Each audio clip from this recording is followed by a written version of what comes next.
రైతు బంధు సరిగా అమలు కాకపోవడం, 57,000 మంది కొత్త ఉద్యోగాలు ఇచ్చినటువంటి చరిత్ర రేవంత్ రెడ్డి గారు. రైతు బంధు గతంలో 5,000 వస్తుండే, దీన్ని 6,000 రూపాయలు తీసి ఈ మూసి పక్కకు ఉన్నటువంటి పరిస్థితులు ఎలా ఉన్నాయి, అదేవిధంగా బంజారా హిల్స్లో, మా మియాపూర్లో, మాదాపూర్లో ఇవన్నీ చేసుకుంటూ పోతే హైటెక్ సిటీ, కానీ 52,000 కోట్ల కోసం ఇది మాత్రం చేస్తున్నారనేది. అధికారం ఉన్నప్పుడు ఏమో దోచుకుంటాం, పేదవాళ్ళకి సాయం చేయం, కానీ ఇవాళ అధికారంలో ఉన్న వాళ్ళ మీద బట్ట కాల్చి మీద వేస్తాం. సెంట్రల్ యూనివర్సిటీ పక్కనున్న 500 ఎకరాలని అమ్మాలని ప్రభుత్వం సంకల్పించడం, అవి కేవలం అప్పనంగా కేసీఆర్ బంధువులకు అడవుడు బిల్లు కావాలి ఉంటాడు, 6 కోట్లు వేస్తే దానికి ఎగనిస్ట్గా ఈ ప్రభుత్వం కొట్లాడి 400 ఎకరాల స్వాధీనం తీసుకుంది. ప్రభుత్వ భూముల్ని భవిష్యత్తు తరాల కోసం దాచాల్సిన ఒక నాయకులు ఈ అమ్మకాలు పెట్టడాన్ని ఎలా చూడాలి? ఇది ప్రైవేట్ వ్యక్తులకు లేకపోతే పేకాట క్లబ్బులో, బార్లో, రెస్టారెంట్లో కడతలేరండి. మా ప్రభుత్వం ఉంటేనే హైకోర్టు, మీరున్నప్పుడు కాదా?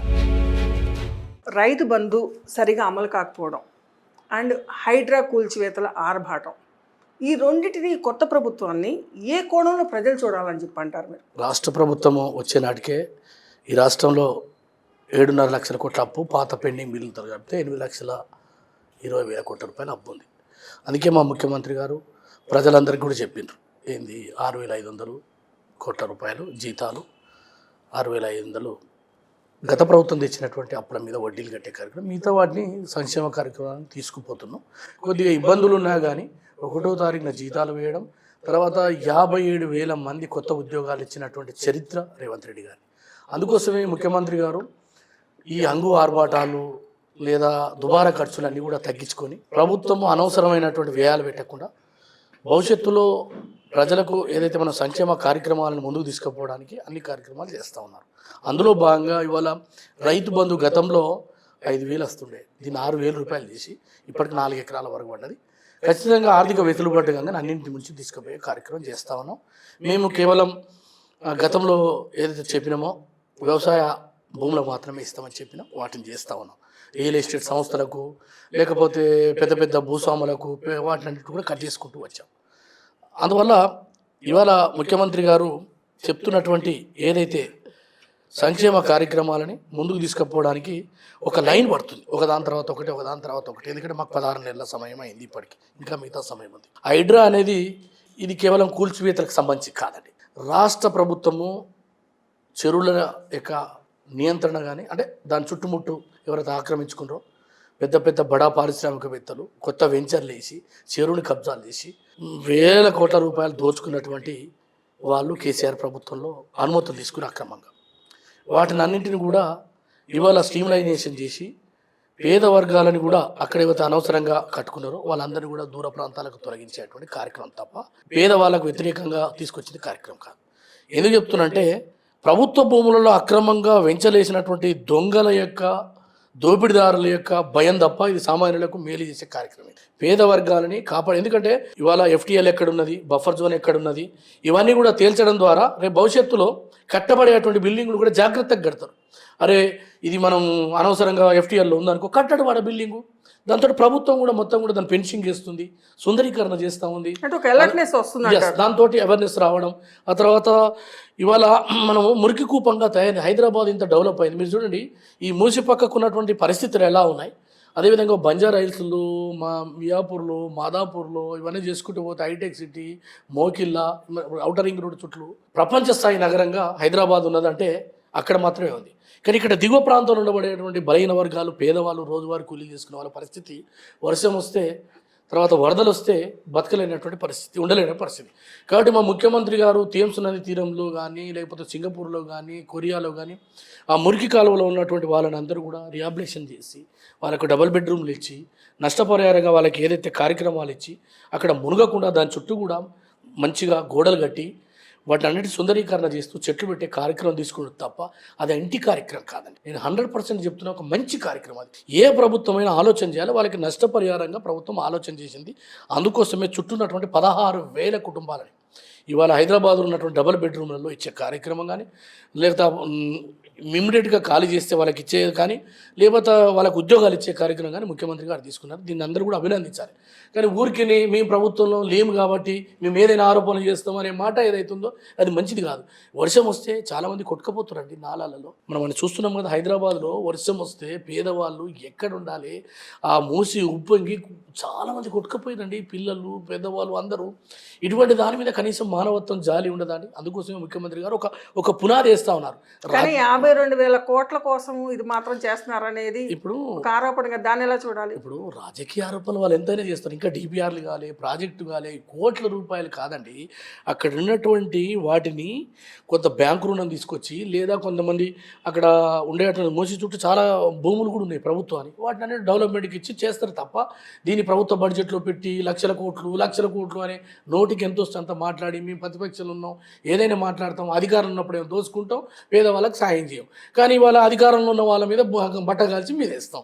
ఇది వాళ్ళ బీఆర్ఎస్ యొక్క సిద్ధాంతం. అందుకోసమే నేనేమంటున్నానంటే ఒక సంకల్పంతో ఒక మంచి కార్యక్రమం చేస్తూ ఉన్నారు. అది పునాది మా యొక్క ముఖ్యమంత్రి గారు వేసినారు.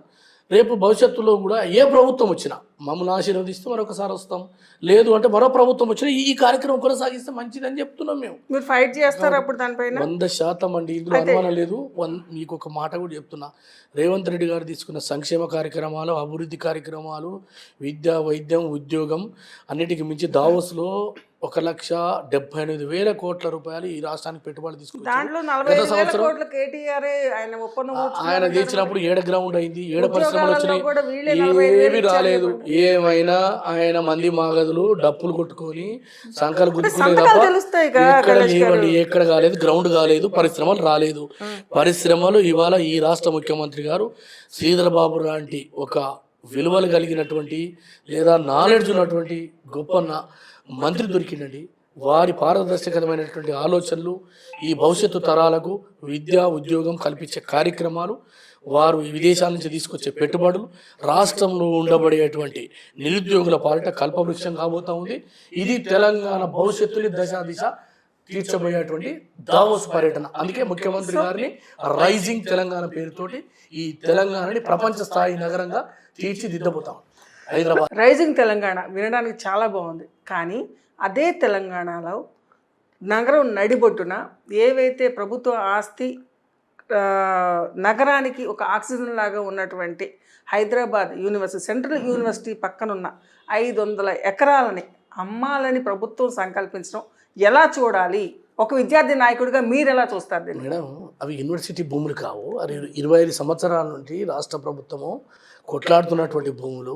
అవి కేవలం అప్పనంగా కేసీఆర్ బంధువులకు ఆడవాడు బిల్లి కావాలని ఉంటాడు, వారు కోర్టులో వేస్తే దానికి ఎగనిస్ట్గా ఈ ప్రభుత్వం కొట్లాడి 400 ఎకరాలను స్వాధీనం తీసుకుంది. యూనివర్సిటీ భూముల జోలికి భూము గతంలో యూనివర్సిటీ భూములు తీసుకొని డబల్ బెడ్రూమ్లు కడతా అని చెప్పి మాట్లాడినటువంటి నాయకుడు కేసీఆర్, మేం కాదు.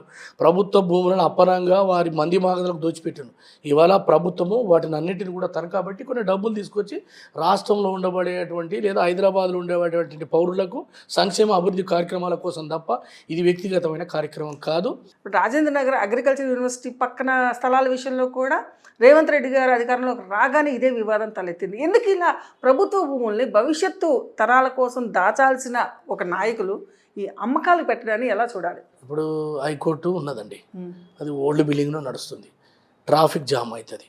ఎక్కడి నుంచో రాష్ట్ర వ్యాప్తంగా హైకోర్టుకు వస్తారు. ఆదిలాబాద్ మొదలుకొని అలంపూర్ నుంచి మొదలుకొని నల్గొండ నుంచి భద్రాచలం, ఖమ్మం, వరంగల్, ఇట్లా రాష్ట్రం మొత్తం చూసుకుంటే వాళ్ళ అవసరాల కొరకు కేసుల దృష్ట్యా వస్తారు.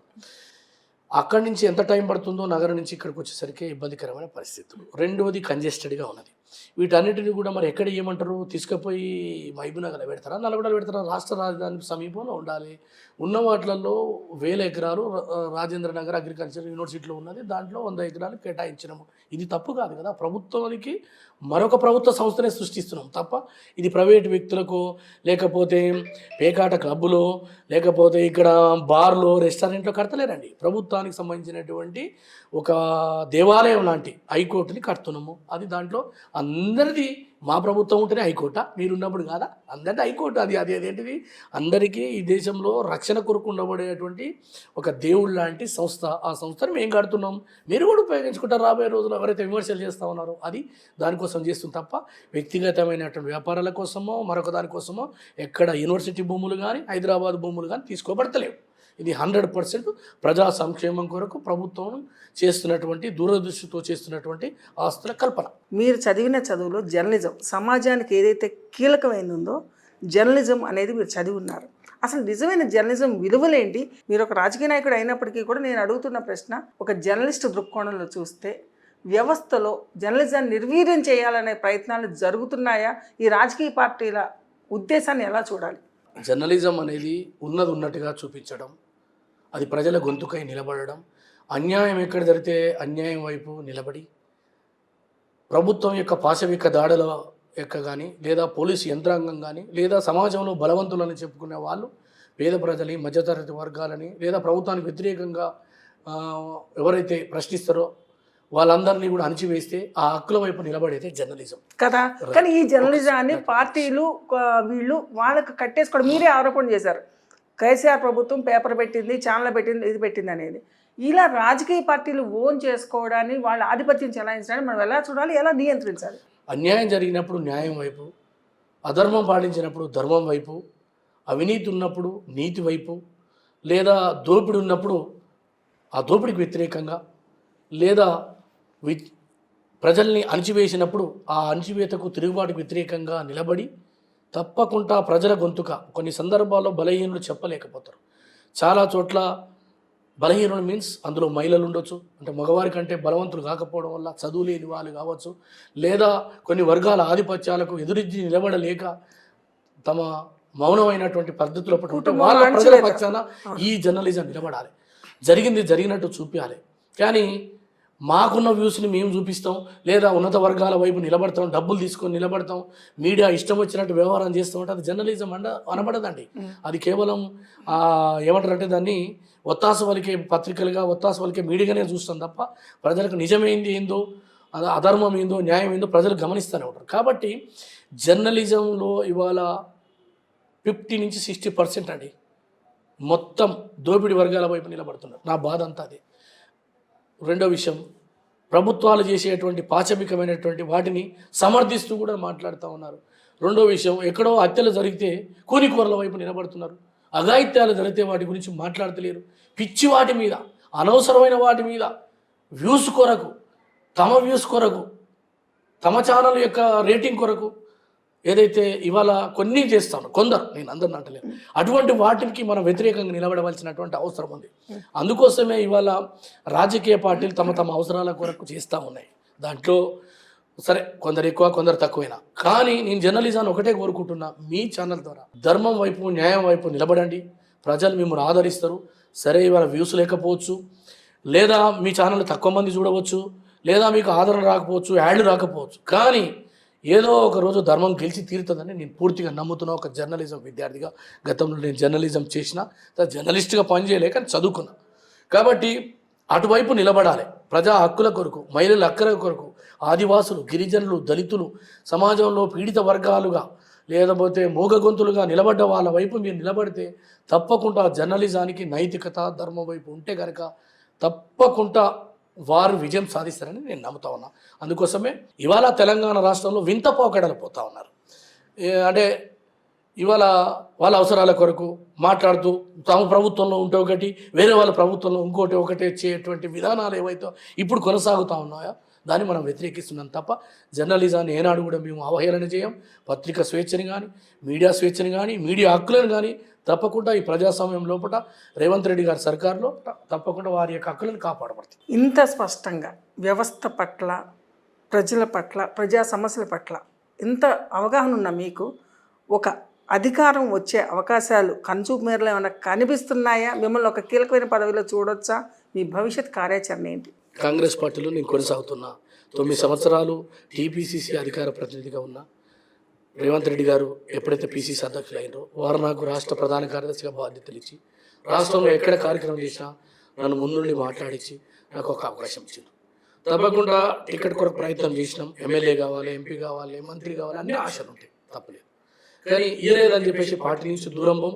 అవకాశాలు అనేవి తప్పకుండా మనకు మెరిట్ ఉంటే మన యొక్క అదృష్టం కూడా ఉండాలి. దీంట్లో నేను కొంత నమ్ముతాను ఎథిక్స్ని. రెండవది, సామాజిక సమీకరణాలు కలిసి రావాలి. రాజకీయమైనటువంటి పరిస్థితులు కలిసి వస్తే తప్పకుండా నాకు అవకాశం వస్తుందని నమ్ముతున్నా. సరే అవకాశం వచ్చినా రాకున్నా పార్టీతో కొనసాగుతూ ఉన్నాం. చూద్దాం భవిష్యత్తులో ఏం జరుగుతుందో, నాకు ఏం అవకాశం ఇస్తారో, ఎట్లా ఇస్తారో అది కాలమే నిర్ణయిస్తుంది. ఒకవేళ వాళ్ళ అవకాశం ఇవ్వలేదనుకో, చరిత్రలోనైతే తెలంగాణ కోసం కొట్లాడినవాడు, ప్రజల కోసం కొట్లాడినవాడు, బలహీన వర్గాల పక్షాన నిలబడ్డ ఒక పేరు అయితే ఉందిగా.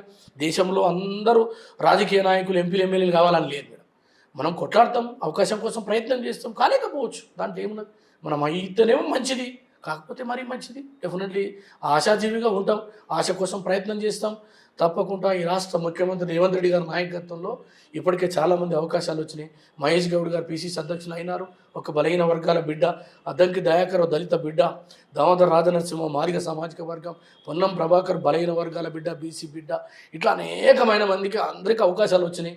ఆ వరుసలో నేనున్నా, అందరూ అయిపోయినరు. మరి నా కాడికి వస్తే మరి అవకాశం తప్పకుండా పెడతారేమో, ఎందుకంటే పెట్టేవాడు మా నాయకుడు రేవంత్ రెడ్డి గారు. కాబట్టి నాకేం కావాలనో, నేను ఎక్కడ సూటబుల్ అవుతానో, ఎప్పుడు అవుతానో అన్నీ వారికి తెలుసు. అందుకోసమే నేను ఇప్పటి వరకు 16 నెలల కాలంలో కేవలం మర్యాదపూర్వకంగానే కలవడం జరిగింది తప్ప, అన్నా నాకు ఎమ్మెల్యే అయ్యి, నాకు ఎంపీ ఇయ్యి, అన్నా నాకు ఈ కార్పొరేషన్ చైర్మన్ ఇయ్యి, లేకపోతే నాకు ఈ పైరవ చేసి పెట్టమని అడగలే మేడం. నేను అడగను కూడా భవిష్యత్తులో.